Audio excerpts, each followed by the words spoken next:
Tanggal 14 April 1912 merupakan suatu detik bersejarah yang cukup terkenal dalam sejarah dunia. Ini kerana dunia dikejutkan dengan suatu musibah tenggelamnya kapal laut mewah yang dianggap cukup sempurna pada ketika itu, yang diberi nama RMS Titanic. Kapal yang dikatakan mempunyai teknologi kejuruteraan tercanggih hingga diyakini tidak akan tenggelam itu akhirnya luluh tenggelam ke dalam perut lautan Atlantik. Hingga kan pihak Hollywood telah menghasilkan filem dari peristiwa bersejarah itu yang berjudul Titanic 1997. Sebelum tu, jangan lupa untuk subscribe channel KMN Box untuk dapatkan lagi info-info yang menarik. Terdapat beberapa punca yang menyebabkan Titanic tenggelam dan menyebabkan hilangnya banyak nyawa. Antara sebabnya adalah pelanggaran dengan iceberg.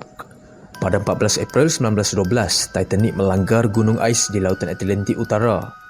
Kesan itu menyebabkan kerosakan ketara pada badan kapal menusuk beberapa petak di bawah garis air. Pelanggaran itu merupakan peristiwa awal yang penting yang menggerakkan kejadian tenggelam berikutnya. Reka bentuk dan pembinaan tidak mencukupi.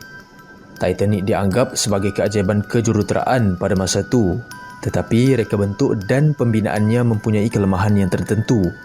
Kapal itu mempunyai badan kapal berpetak dengan petak kedap air, tetapi ia tidak dimeterai di bahagian atas, membenarkan air tumpah dari satu petak ke petak yang lain.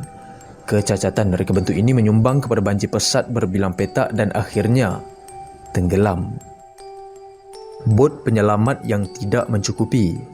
Titanic dilengkapi dengan bot penyelamat tetapi tidak mencukupi untuk memuatkan semua penumpang dan anak kapal. Kapal itu melebihi keperluan masa itu, tetapi ia kurang daripada jumlah yang diperlukan untuk semua orang. Akibatnya, ramai orang terbiar tanpa bot penyelamat yang menambahkan lagi kehilangan nyawa. Amaran dan maklum balas tertunda. Pengendali wireless di Titanic menerima berbilang amaran tentang ais di kawasan itu sepanjang hari, tapi tidak menghantar semua mesej ke jambatan dengan segera.